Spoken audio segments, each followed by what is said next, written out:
I work with the group SCLC as a national program administrator, and during that course of time, when I was with Martin Luther King and the Poor People's Campaign, I was a national coordinator. So I've always worked quietly behind the scenes, planning strategy, and making sure that the motors were running, so to speak.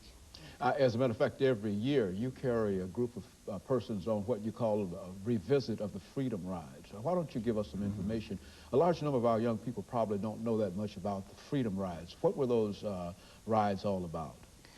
Well, the Freedom Rides in 1961 had to do with desegregating the bus stations and also the buses that would do interstate travel, going from one state to the other, Greyhound, Trailway, and that sort of thing. That was a time when we were not allowed to sit anywhere we wanted to on the bus, but we were relegated to the back of the bus.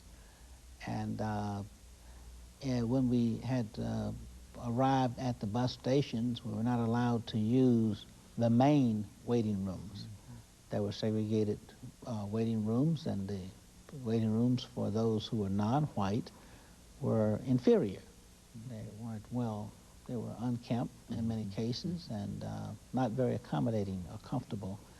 We even had to buy tickets at a separate window, if you can imagine. Segregated windows for... I can remember. But, you can remember. Well, and of course segregated water fountains and that sort of thing. We thought that was not a very equitable situation. Since we paid the same price, we should be allowed to use the facilities as human beings. And so this Freedom Ride was all about challenging that kind of practice.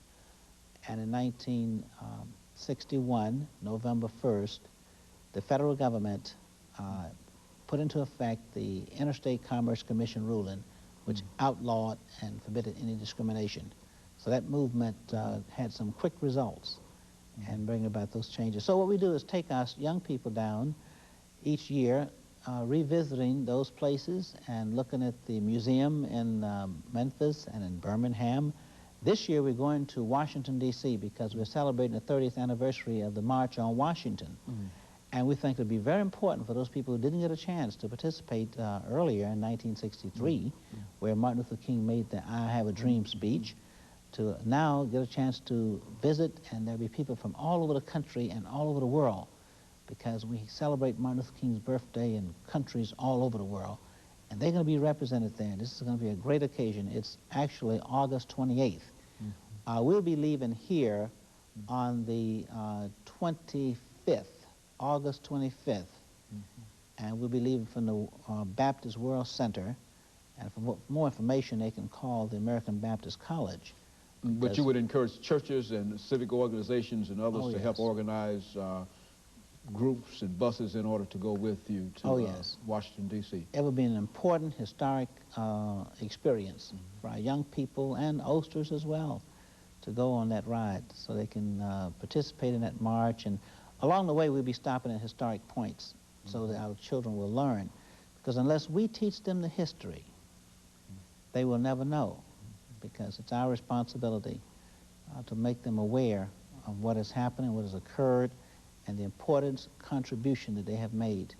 Many young people walk around with their heads down because they are unaware of how important contribution was made. You know. We want to talk about the Godfathers organization as well, but let's look at American Baptist College again, and let's talk about some of the goals that you've set for that institution and some of the other things that you might believe to be important that our audience should know this morning about the institution. Well, we offer 2 degrees at this time. One is the Bachelor of Arts in Bible Theology, and we offer the THB, which is a Bachelor of Theology, and both, you know, the church vocations as well as Bible theology. We offer a concentration in business administration, the social sciences, psychology, sociology, church music. This is one of the new areas that we're going into. We also offer a concentration in black studies. So a person can take a second major, so to speak, or we call it concentration, in those areas. All of our students' first major is Bible theology. But We have many students who are not studying for the ministry, but this gives them a foundation. In fact, Dr. Haney, it's really good for our students to have this kind of Bible college education because, you know, even if they learn all the technical skills and that sort of business, some of our students need a solid foundation because when they have to face the critical problems in their own personal lives, they need some spiritual strength to take them through. And no matter how much knowledge they know, unless they have the spiritual strength to take them through those difficult periods, which all professionals many times have, then they don't fare well. But our college focuses on understanding your spiritual resources and making that connection between God and your fellow man, and being able to weather the storm, put things in the right perspective, understand that you don't have to stand alone in these crises, because many people, with all of their knowledge and skills, PhDs and that sort of thing, they crumble. We have many who are homeless and are hopeless because they're unaware of that spiritual strength that's there within.